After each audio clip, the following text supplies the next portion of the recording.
A reminder that handouts for these lectures were handed out in the labs last week. If for whatever reason you didn't manage to get one, if and when you do go to a lab, they're just there in the cupboard in C305. Ask me when you're up there and I can give you a printed copy. That's if you want one. You don't have to have a printed copy, because lots of people sometimes ask about them.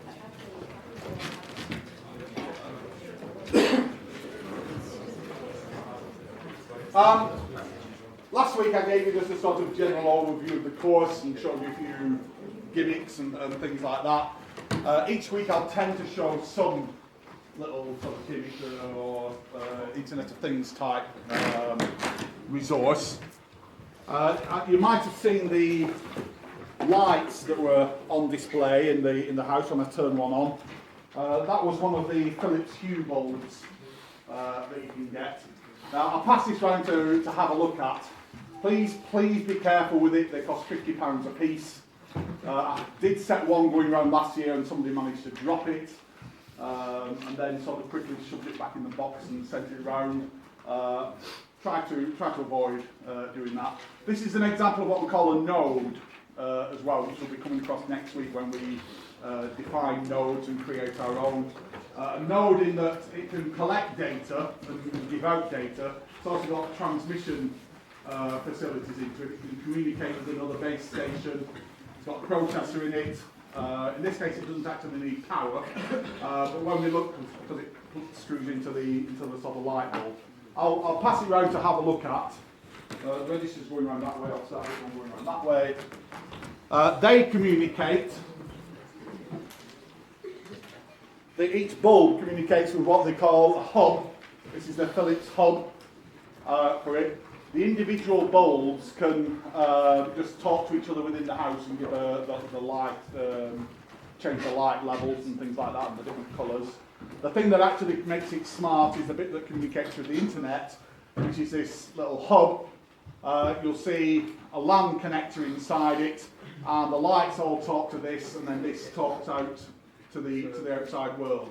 Now we'll be having a look at this sort of model as we go about our node structures and how they work for it. But I just wanted you to sort of get a picture for how one actually does work.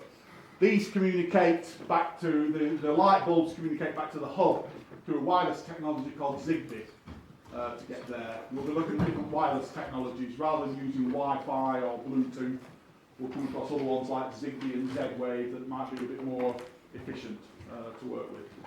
Not much to look at, just a plain white box sort of thing, but you'll just get a sort of feel for what it is.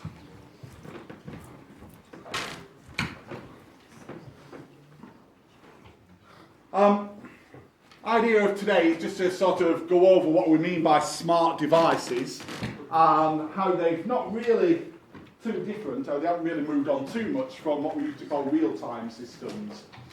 Real-time systems used to be done by electrical engineering students with a programming experience, and we've moved more over onto the more the application side, and we don't really deal too much with building the actual equipment ourselves.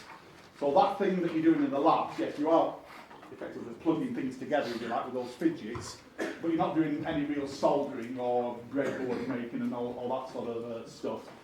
You're just slotting together components, and we ask our electrical engineering colleagues to actually build those components for us. We are more concerned with writing the software for these and creating what we call these cyber physical systems to sort of work with. An old picture a bit and show how old I was. That was the equivalent of one of my first computers working on for it. When I first learned programming, back in the years,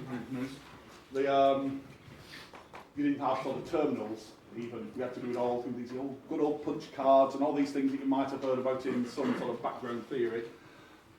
But that being the original sort of setup for things, somebody would sit at the main terminal thing and you'd get all your code coming through on punch cards or whatever to sort of read in.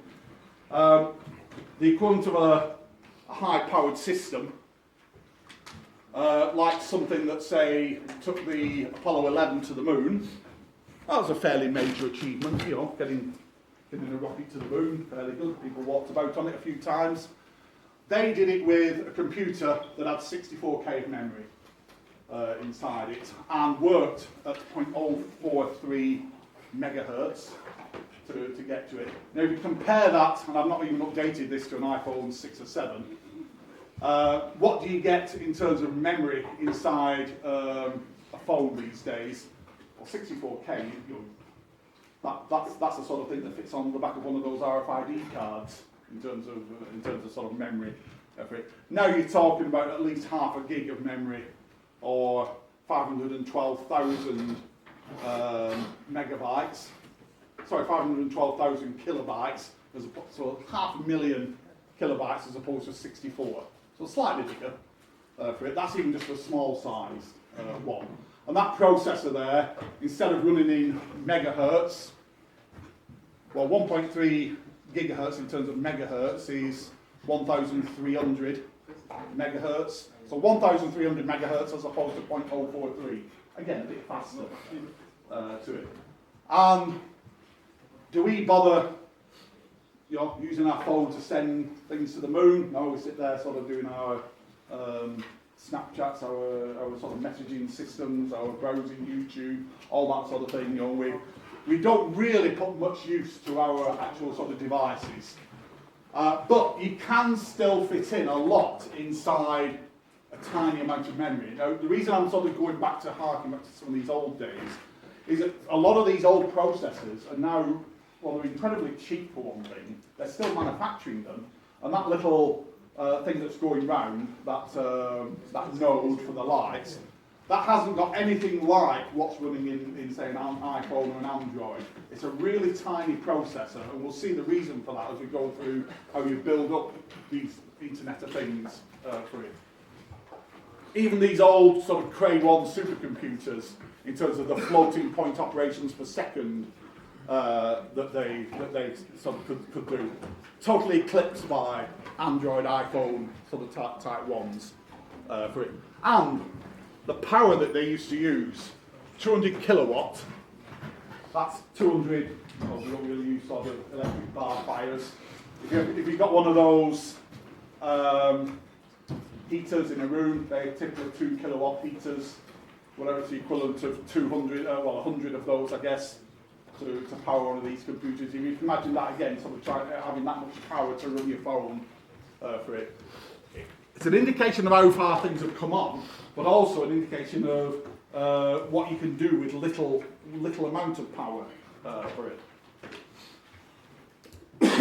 What we're looking at in a cyber sort of physical system is something to integrate together all this sort of supposed computing power with the outside world. And it integrates all the things that we think about in our normal computing.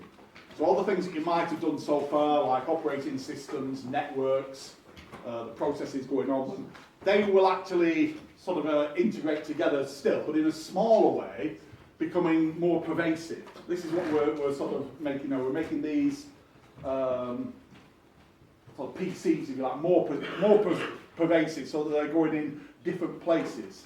We're not just using them yet in your phone or something that you're carrying about in your laptop. They're more sort of embedded either in watches or in everyday devices to work with.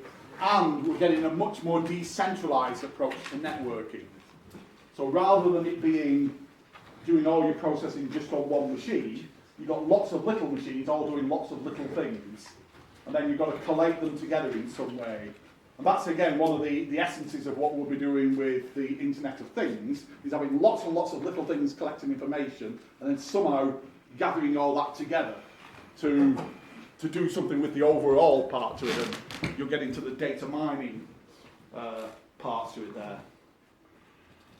So moving from sort of embedded systems to what we're sort of working with now, an embedded system will be something like one of these things that many people have perhaps outside your house. You might have one of these motion sensor lights. But, yeah, somebody walks underneath it, detects movement and turns on the light. But that's all a self-contained system. It's not connected up to your network inside. It's probably got power supply coming out of it. But it's got that little detector on the bottom. It's got an output of being the light.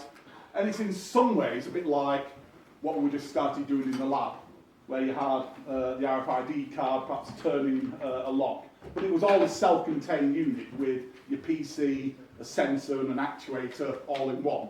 And that's what those embedded systems are like. Moving on to the sort of centralised control system, a home alarm system, is where you have the alarms dotted around the house, the movement detectors, the lights and things, all communicating